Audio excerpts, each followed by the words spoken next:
Hi, good afternoon and good morning, everybody, and welcome to today's webinar on fighting retail fraud and increasing authorisation rates. I'm Gus Tomlinson, and I work as the General Manager of Identity and Fraud at GB Group, one of the leaders in identity data intelligence.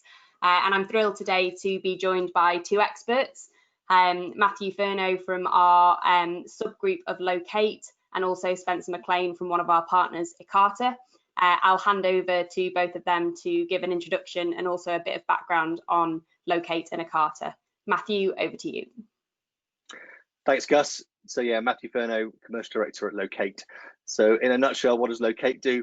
Well, it's that clever little bit of software that sits on an e-commerce page at the point where a customer checks out and you want them to enter their address quickly and accurately. Well, that's what Logate does, but it does it for every country in the world, so helping to deliver a fantastic customer experience and amazing location data to the retailer. And I'm Spencer McLean. Thank you for joining us today, everybody. I am General Manager of Ekata's office in EMEA. We're here in Amsterdam, and Ekata helps e-commerce companies, financial institutions, online gambling companies understand the risk behind phones, addresses, emails, and IP addresses, the fraud risk worldwide. I'm very excited to be here with GB Group talking to you about fraud trends, authorization rates, and other topics today. Great, thanks both. So before we start and get the input from Matthew and Spencer, we wanted to pose a question to you all. And that is, do you think over the past 120 days, as a result of COVID and everything that's happened, the level of retail fraud has actually increased for your business? Hopefully you'll all be able to input, and I'll see those results as they come through. A little bit of housekeeping as well, that we will be doing a Q&A at the end of this webinar, so please do put in questions as we go through.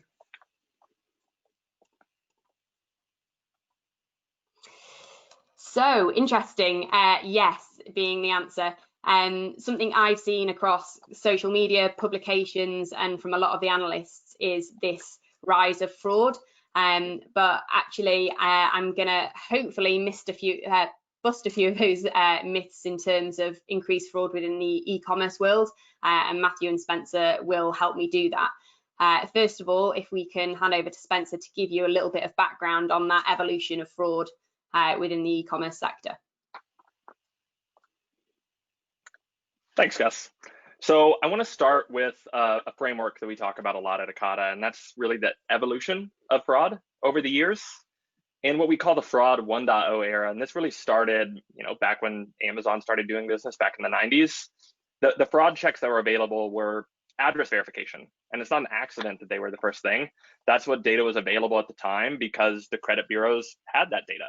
Much of your credit back then was derived from a mortgage. And as such, you really could only verify transactions or applications in mature credit markets. Now, as time went on and we entered the fraud 2.0 world around 2005, you began to be able to make a full-time living as a fraudster. It was a full-time job. This was the time where a lot of the fraud platforms were founded. They were primarily based on rule-based decisioning and simple point elements that you could write rules around. And then as we keep moving forward, today what we call a fraud 3.0 world, which is truly organized crime.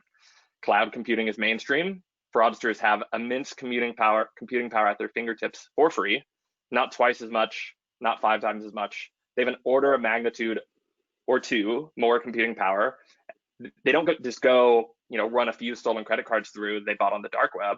They're buying hundreds of thousands of credit card numbers and running parallel processes across a huge number of machines. They are going to break the system, a rules-based system specifically. It's just a matter of time. And so in response to this, many of you on the webinar today are probably already running machine learning models, or you're looking to do that. And the only way to answer this new fraudster is to build a very powerful decisioning mechanism, which needs to be fed with a lot of different data to be precise on decisioning. Thanks, Spencer. I think that whole we're in the era of industrialization of fraud is a really key point. And we know that from working with multiple partners that address verification piece also remains still at the foundation when we look at having good quality data. So we know that fraud is right, but what's actually happening with the trends that we're seeing across the e-commerce platforms, Matthew? Yeah, thanks, Gus, and that was a great introduction, Spencer, to the fraud aspect. So what we're seeing on screen is the transactions and traffic that we observed across the Logate platform, and by that we mean the 15,000 or so customers that have got Logate technology at the checkout on their e-commerce platform. Now, you'll have seen a version of this slide probably in countless webinars over the last number of days. So what's the context to what we're seeing here? Well, we probably all know that e-commerce is by and large relatively predictable. It's impacted by weather, seasons, holidays, and then the super retail events. Started with Black Friday, gave rise to Cyber Monday. Suddenly it was a week, it was a fortnight, Singles Day, Prime Day, and so on. So e-commerce providers recognize that there are cadences in their annual trends, and they're able to prepare for them.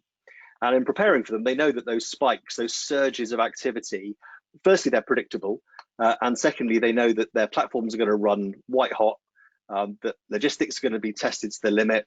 It's even more important to get the basics right during those surges, to know your customer's location and address, to create a fantastic customer experience, but also to recognize that during those surges, which have typically only happened at set periods, you've got vulnerabilities potentially being created. And where there are vulnerabilities, then bad actors, fraudsters are going to try and exploit those vulnerabilities. So retailers know they need to get the basics right during these known spikes and surges. So what happened over the last 3 months in many markets around the world? Well, when lockdown kicked in, and lockdowns obviously came in different phases in different parts of the world. In the UK, we see that it came in on the 23rd of March, a little earlier and later, different parts of Europe, in the States, state by state. But what we saw, and we've all recognized this, was this incredible surge. In our kind of language, that was Cyber Monday, every day in, day out, for weeks on end. But not all e-commerce providers or retailers were faring equally. Some examples of that might be that lower cost items, such as maybe fast fashion items, were through the floor, that was dying, whereas larger value items for the home, for the garden, home electrical items, well, these were soaring. So the value of goods being bought online and the level of transactions were both in absolute surge territory. So it was interesting to observe some of the phases that came into play throughout lockdown as consumers, and this was a consumer-led set of phases. We're doing different things, and yet, unarguably, they're online in far greater numbers, largely because that was their only opportunity to engage in commerce. So what was caused by a global pandemic, and whenever we talk about this topic, we should never lose sight of the fact that there was a pandemic, there is one, and it affects people in a very real and human way. Actually, what we're seeing is 3 to 5 years at least of predicted e-commerce growth compressed into just 2 or 3 months. When you let that settle, the effect of that is absolutely seismic. When you could have predicted what was coming over a period of years and had to deal with that in such a short period of time. And whilst we've seen stores reopening, we've seen that in the States, stores reopened in the UK on the 15th of June, which was just yesterday. We're seeing a little tail off, but we're predicting that that level of surge and compressed growth is going to continue. So what we can say is that with that continuing growth, that continuing surge, that retailers are going to have to continue to scale accordingly to meet this increased demand. But it might be that there's more to the numbers than meets the eye, but this is the trends that we're observing over this period. That's really interesting. Thanks, Matthew. And I suppose something that is also happening, that compression of e-commerce growth and that scale isn't just coming from the same retail shoppers as we would normally see in a Black Friday situation. No, I think it's interesting to look in a bit deeper into the mix of customers that have come online. Now, over the last 120 days, everyone's been online because there was no choice. But actually, when you look a little bit deeper, your typical e-commerce customer fitted into a number of fairly well understood demographics. And whilst demographics are generalized, so you can't say this exclusively, the cohort or the demographic that was least likely to be online were the older demographic, the older cohort. Now, as one analyst put it to us, under duress, this cohort had to come online. If they wanted to buy something, they had to do it via e-commerce. Now, the interesting thing about that cohort, we've nicknamed them Generation Zoom. Why are we doing that? Well, I think about my dad, 82, terrible at technology, and yet we've got him on Zoom talking to us every week during the lockdown. So older people, less tech savvy people who never really wanted to engage in e-commerce have had to, and maybe now will choose to by virtue of public health or public safety concerns about the environment outside, choosing to remain engaged with e-commerce. So PayPal recognized that. They saw this enormous uptick, 65% increase in online shoppers over the age of 50, which hopefully isn't how we count being old these days, but we're seeing that cohort growing. So we would advise retailers just to look a bit more closely at the figures, look a bit more closely at who their customers are, because if that older cohort stay around, they're often on pensions, which are more predictable and consistent. They're more loyal. They're often prepared to pay more for better value. And so they may be customers that you really want to hold on to. It's really interesting. We've had this sort of digitalization globally, and everybody's been prepared and has predicted Generation Z and Y, but I don't think anybody could have predicted. I certainly never predicted that my grandparents would be using Zoom and buying things online. So Spencer, we've got this huge compression of growth. We've got this spike in volume. We've got these new digital shoppers. We heard before that 67% of you today listening think that fraud has increased. It would be great to get your insight in what you're seeing on the Ekata platform. Yeah, I'm happy to do that. And when you look at the volume increase in e-commerce, outside of travel and hospitality, virtually all of our e-commerce are up and up big, and we expect some of that volume to be retained even post-COVID, and we'll talk a little bit about that later. Just a little bit of context, our solution, again, assesses the risk of an identity, looking at the name, address, phone, email, and IP. And we have a lot of data elements we return, but the one I want to highlight for this slide on the next one is our confidence score, which is the overall risk score of an identity.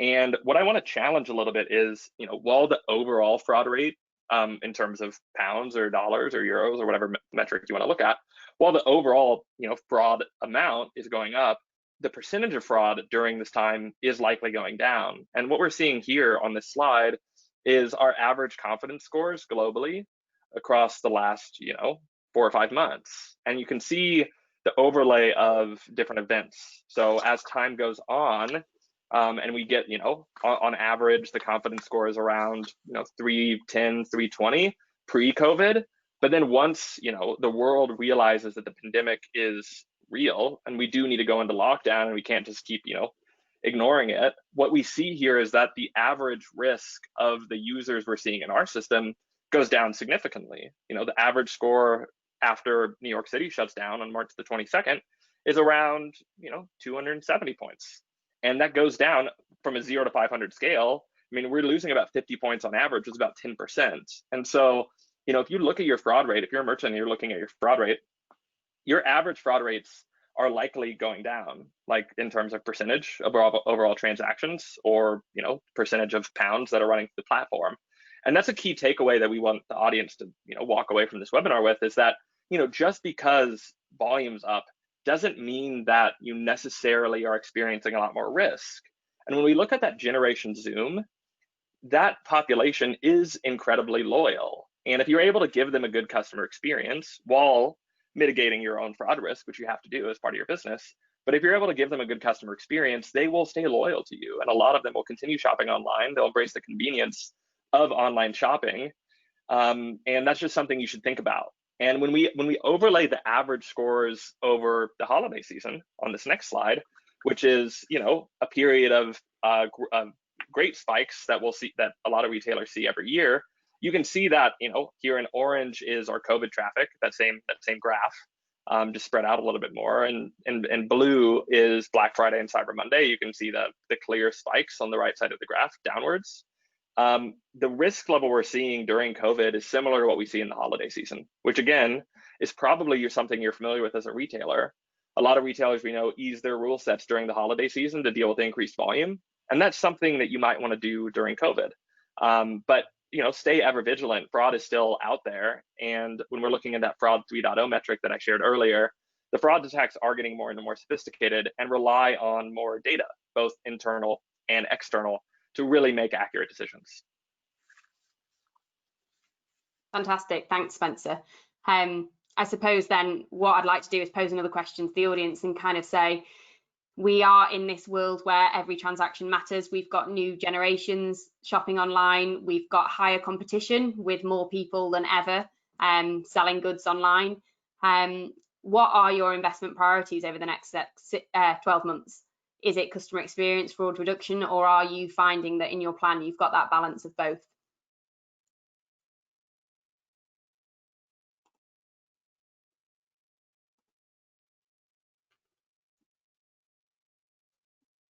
Again, I'd also remind you, if you've got any questions, please do pop them in the Q&A, because we'll have time to get Spencer and Matthew's view on those at the end of this.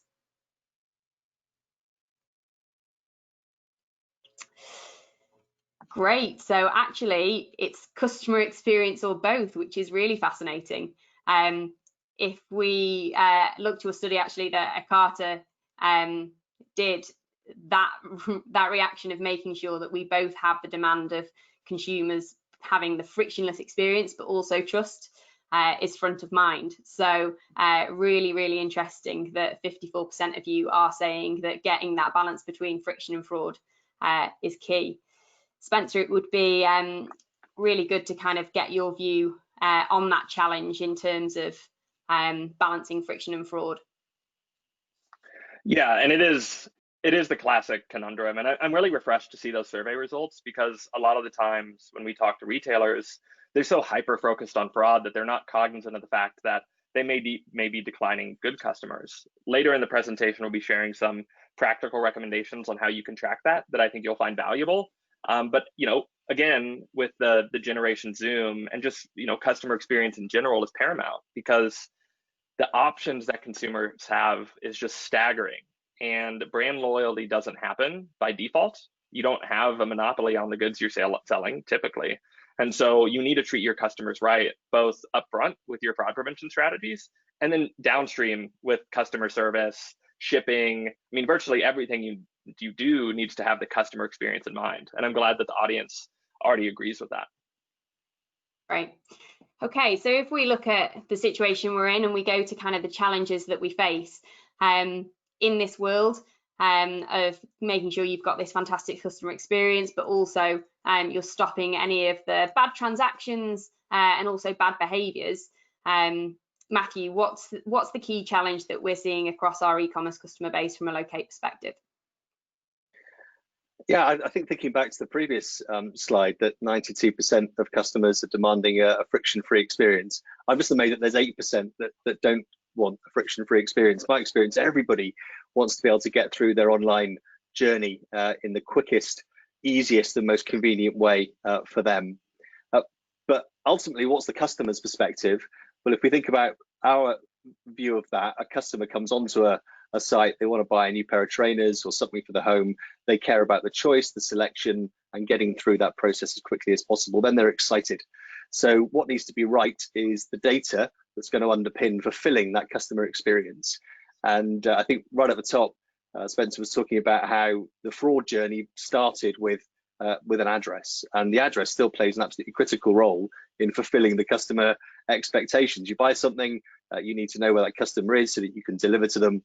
And therefore the address, the location is absolutely critical to that, but making that possible through a really slick, friction-free customer experience. As we've just seen in the poll, people on this call and consumers more widely, they're demanding that slick customer experience.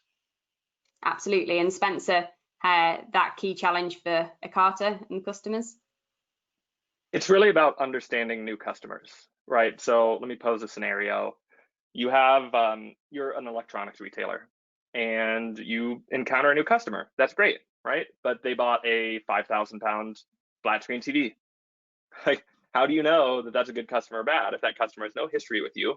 And maybe your fraud provider doesn't know anything about them. And understanding those unknowns from an identity standpoint is what we help with. And, Logate and Ekata fill two key layers in the puzzle, and later on we'll talk a little bit about some more layers that you might be considering, but it's really about leveraging data, both internal and external, to make the most accurate decisions. And when you're encountering new customers, and again, Generation Zoom is a perfect example of that, is being comfortable with the risk associated with the unknown at the end of the day. exactly. I think it's that point of how do you establish trust, both through our customers trusting the consumer, but also the consumer trusting the customers with that experience. Spencer, it would be really interesting to kind of learn more how Ekata balance that and how you balance fraud with acceptance. Absolutely. So fraud's not going away. On this slide, you're seeing card fraud from the Nielsen report, the forecast of fraud over the next 7 years or so. Card fraud is increasing year over year. And while it might be increasing less in some markets as a result of regulations, and it'll be interesting to see how PSD2 plays out, at the end of the year, going into next year, and what that's going to do.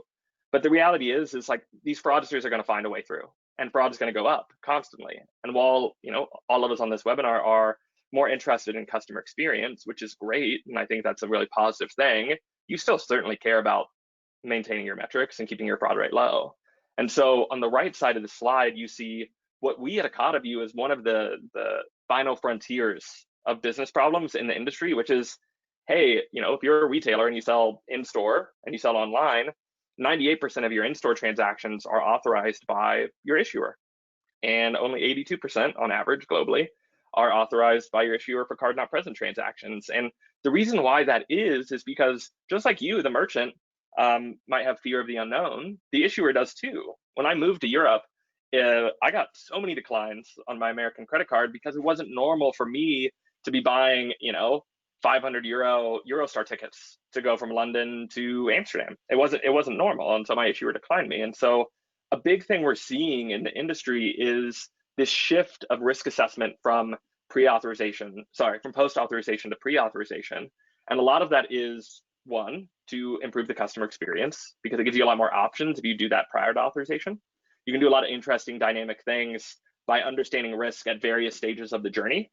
And then the other piece is, helping the issuers make better decisions, which is something that PSD2 helps us with, and I'll touch on that a little bit more later.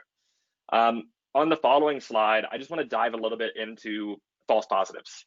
So customer experience is king. And the most important thing to know is that declines are 3 times the rate of card fraud, right? I think, because a lot of you are optimizing customer experience, like this isn't going to be a huge surprise to you, but the magnitude of customer insult, as we call it in the industry a lot, like that's a problem. Like consumers, when they're declined either by the retailer themselves or by the issuer, they will either stop shopping with that retailer 32% of the time, according to the Javelin report, or they'll stop using the credit card entirely. They put that credit card in the back of their wallet. And so the retailers and the issuers have aligned goals, which I think a lot of you might be surprised to hear, because if you're a retailer, you might view the issuers as the enemy in some cases. But no one wants to decline good customers. Yet 15% of cardholders have transactions declined.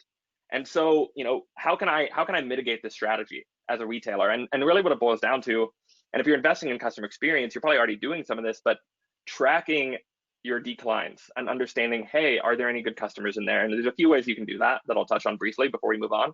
One would be relying on call center feedback.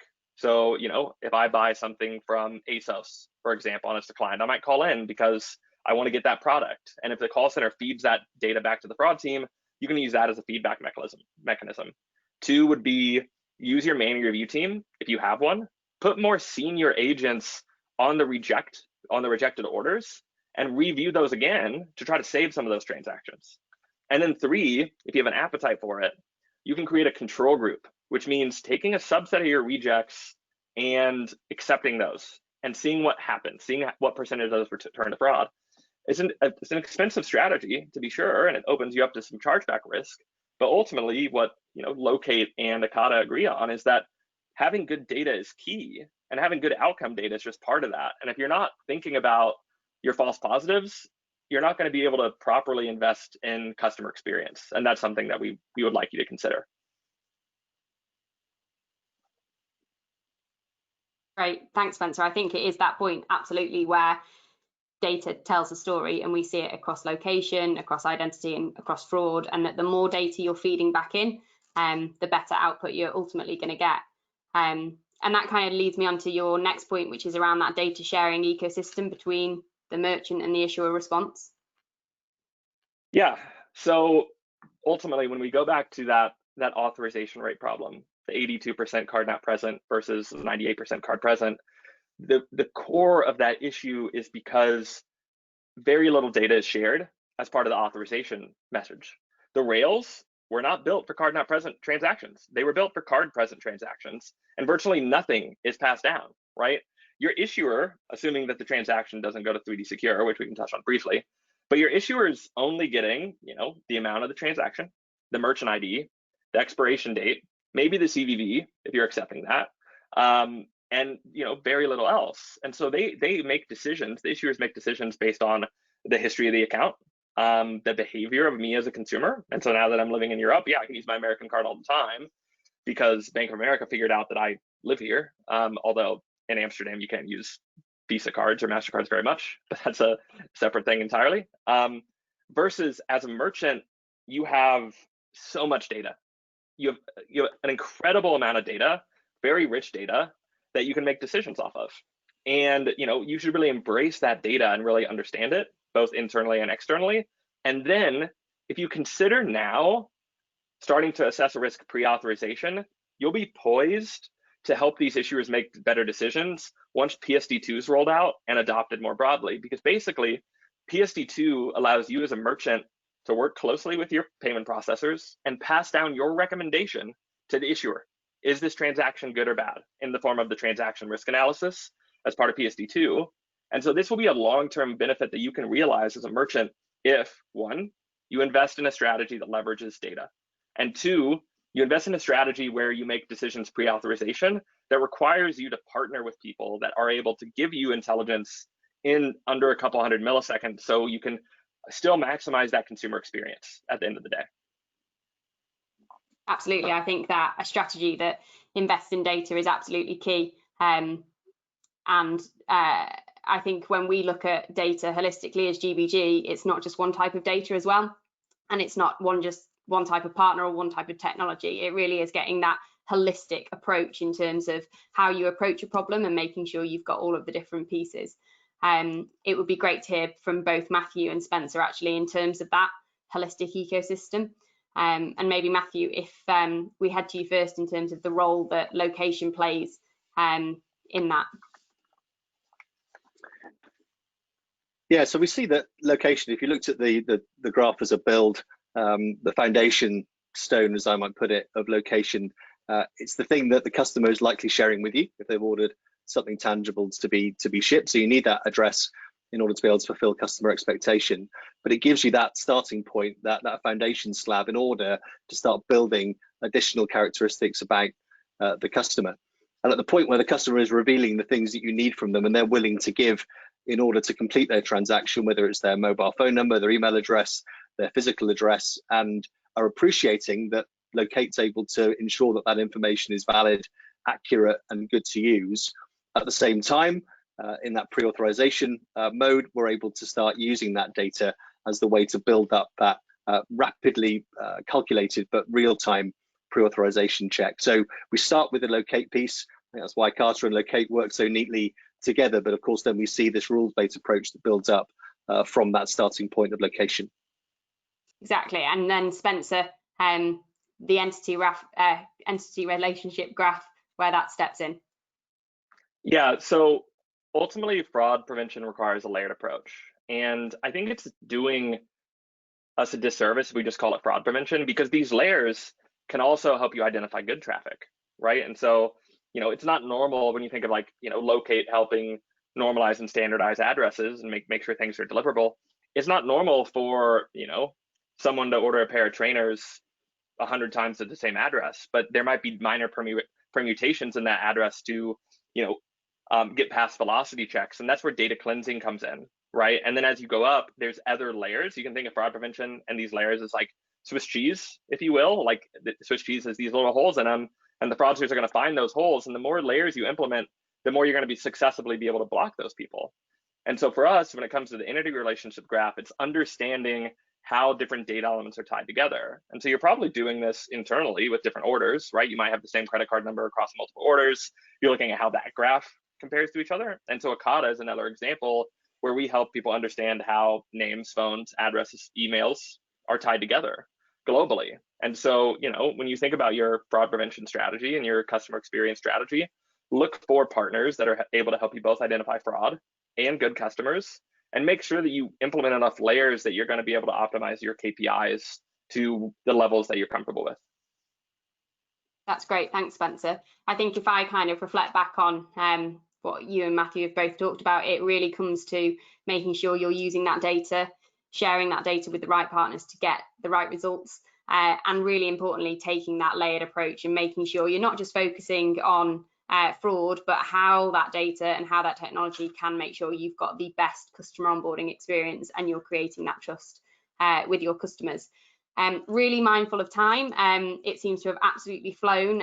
We've got a couple of last points where I'd really like to get that insight from Matthew, yourself and Spencer in terms of what you think the response to the changing environment should be. And then we'll wrap up with some questions. So Matthew, over to you first. Yeah, thanks, Gus. So I think the 3 points I'd like to sort of send the audience away with were all touched on when we were examining the trend analysis over the last 3 months or so. I think 3 situations and 3 sort of responses and interventions. The first is think about scale. 3 to 5, even more, some have suggested years of compressed e-commerce growth, which we expected to happen anyway, but over a period of time we could plan for in a much more predictable way. With that level of scale, we've got to make sure that we're ready to scale up, and not just for the spikes and the surges that we see occasionally, but predictably, but being able to do that over an extended and probably unended period of time to scale up to manage that higher e-commerce traffic. I think secondly, we touched on phases. It was clear throughout the various lockdowns and stay-at-home orders that consumers acted in what started to look like quite clear phases, whether it was buying the equipment they needed to work from home, the equipment they needed to homeschool their children, luxury items, alcohol, more food, all the things that were comfort items to deal with the situation that people found themselves in. Those phases now, as we look back at them in hindsight, it's probably a sad reality that we'll end up going back into a cyclical approach to this pandemic, and we're already seeing that in China during the course of this week with a re-emergence of the pandemic in Beijing. So think about the phases that existed, use those to model and look forward. And then thirdly, just continue to get the basics right. Customers still want a clean, quick, convenient experience online. And whilst retailers have got to be doing a lot of work behind the scenes to make sure that the bad actors stay off, that the bad transactions stay out of your books, get the basics right, gather the right information to give the customer a great experience, but make sure if they bought something from you that they're going to receive it nice and quickly and be a happy and satisfied customer. That's great. Thanks, Matthew. And Spencer, your kind of key takeouts? Yeah, for us, track your false positives. Very few merchants actually do it, in my experience. And start with a call center feedback if that's what you need to start with. It's a step in the right direction, but think about maybe the idea of using a control group. Maybe a bit controversial, but the data is the most accurate. It's truth data. And if you're declining your customers, you might be, committing customer insult. When it comes to PSD2, I would say start investing now. The merchants who have a pre-authorization strategy already are going to be able to optimize their KPIs the best in a PSD2 environment next year, and we'll be able to give these recommendations to the issuers. And you're able to do so many more creative things, like dynamic promotions, for example, as some of our customers do, not with our data, but separately, which I find quite fascinating. And then, consider the layered approach. You need both good internal data, clean internal data, and when you have a new customer, external data can help you understand those people. And then one last thing I want to leave you with is, when a lot of merchants in Black Friday and Cyber Monday in the holiday season, they adjust their systems to deal with those surges in volumes. And so they use their rule sets to ultimately reduce the percentage of transactions that are going to manual review. And so if, God forbid, we see another spike and in cases in Europe, and people continue working from home and e-commerce is staying at this level, you can adjust your your rules, your models to allow more good customers through quicker, right? Optimizing that customer experience. And then, when it comes to manual review, if you're unable to keep up with that, prioritize the highest risk transactions. And if you need to, a lot of merchants we work with do this. If you need to, you can consider bulk releasing the remaining orders at the end of each workday versus letting those orders sit in your warehouse unshipped in the case of physical goods. So those are some of the recommendations that we'd like to leave you with at Ekata. That's great. Thanks, Spencer.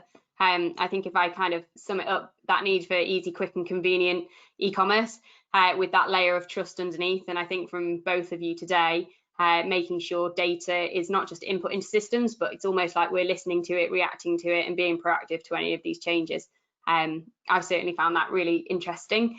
Over to Q&A, and we've actually had quite a few questions coming through, so apologies, I'm going to have to look through when I scroll through these. A really easy one for me to just start with is the slides won't be circulated, but the recording will be shared within the next 24 hours, so that will be there for all of you as a piece of resource. Spencer, you talk about the importance of understanding new customers. Do you feel that tolerances should be relaxed even though the risk of fraud with new users is still unknown? I would say yes overall, because when you think of the increase in volume, the vast majority of the new customers are good, right? And so, you shouldn't put up the same blockers that you would when we're not dealing with these volume spikes. And you see the same thing during the holiday season. However, you need to acknowledge that new customers to your business are higher risk, and you should, look for passive authentication methods like Logate and Ekata perhaps, but other methods as well to be able to screen those and be comfortable with those, but without introducing unnecessary friction. That's great, thanks. Also, a bit of a comment here. In the past, most EU issuers have refused to support AVS. Most EU acquirers did not support AVS even for US and UK issued cards. While PSD2 will help here for intra-EU transactions, it's still not going to be easy to send that data to US issuers. Do you know of any developments here, or how are Ekata keeping on top of that? Yeah, so the thing is while PSD2 is a step in the right direction, the reality is the authorization rails are so fundamentally flawed in a way for card not present transactions that there just isn't enough space in the rails, and you can't just introduce more bytes into that process to pass down more data. And so the only data you're going to be able to consistently pass down to the issuer is the transaction risk analysis, but beyond what you're already passing down to them. The TRA is part of PSD2. They made space for that in the authorization message. Now, that's for European transactions. The other thing is, when 3D Secure 2 is broadly adopted at the issuer level, which will happen sooner in Europe than it does in the United States, but the US will follow Europe over time. If you understand which issuers are leveraging 3DS2 properly, you can use that as a mechanism to send them more data. But you also need to acknowledge, and we'll go down the 3D Secure rabbit hole a little bit, and then I'll stop. You also need to acknowledge that, a lot of issuers treat 3D Secure as a risk because merchants, especially American merchants, have abused it, and they've only sent really risky traffic through 3D Secure. And so issuers are like, this merchant is sending me their bad traffic only. And so that paradigm needs to shift to more broad adoption. So I would say embrace data sharing mechanisms beyond just TRA and PSD2, but acknowledge some of the flaws with 3D Secure and initiate a tracking project where you understand on an issuer by issuer basis how they are treating your volume. And your acquirer, if they're a good one, they can ultimately help you with that. That's great, thank you. Another one here, Spencer, all around false positives. There are two sources of false positives, the merchant's fraud scrubbing and the issuers. While the merchant can tune his or her gateway's fraud scrubbing system, there doesn't seem to be, or they can't see any mechanism for feedback to the issuer. Is there any kind of solution here in terms of that sharing of false positives? So not something that every merchant can do, unfortunately. There are merchants that have successfully developed an issuer outreach program, if you will. Netflix and Microsoft are two big examples where they work directly with the issuers to have the issuers better understand their traffic. The benefit that every merchant can see from initiating pre-authorization strategy is that more good traffic will be sent to the issuer. Like, you'll be stopping the bad traffic up front, and over time, the data savvy issuers, and the biggest ones are more data savvy than others, the data savvy issuers will authorize more of your transactions over time if you're blocking the bad transactions up front.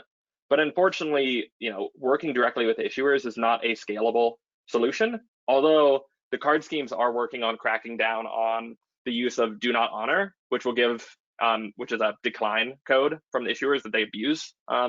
So that will, once that crackdown is effective, like, you'll start getting a little bit more granularity on the declines. And then if you do know that the issuer declined a good customer, I know of some merchants that reach out to those consumers proactively and they offer them alternative payment methods. Klarna, Ideal in the Netherlands, to give them a way to save that transaction. But at the end of the day, you can't force the issuers to do anything, but there's some of these tips and tricks that you can do to kind of optimize the system a little bit. That's great. I think we've probably got time for one more question, maybe two. Matthew, are there any examples of e-commerce providers who have employed your 3 tips, or even some of them, and can you share? Yeah, I think we've seen loads of really great examples over the last few months of retailers that have really stepped up. Obviously, some have found it harder than others. UK brand Gymshark. Gymshark are a really exciting young company in the fitness wear industry. They've always maintained a really close proximity to their customers, really socially native, and have gone cross-border almost effortlessly. So I observed what they did during the lockdown and the pandemic. They scaled very quickly. They were able to maintain extraordinary levels of capacity right from the outset and keep that going through, as people at home were buying leisure wear in greater quantities than before. They recognized the phases. They were very good at recognizing the phases and making stock available. They rebranded their company to Home Shark at one time to reflect on the fact people were exercising at home, not going to the gym because they couldn't. So they kept that real closeness with the customer, predicting the phases as they came and doing that really well. And then finally, they didn't lose sight of the basics. When people were buying items to maybe exercise at home or just be comfortable, they were making sure that their logistics, their data acquisition from their customer, location, address quality, making that customer experience really intuitive and slick and friction-free, and never skipped a beat. So there's plenty of other examples, but I think Gymshark did an exceptional job. Yeah, no, that's great. And I'm a Gymshark customer, so I can say I did have the Home Shark, so very good. Okay, that's brilliant. I think we're kind of almost up to time. So I just want to thank everybody for joining today and taking your time out. And also a special thanks to both Matthew and Spencer. I know that every time I speak to both of you, I learn a little bit of something about location and fraud in the e-commerce world. So I'm sure everybody listening to has as well. So thank you, everybody. Stay safe. Thank you. Thanks.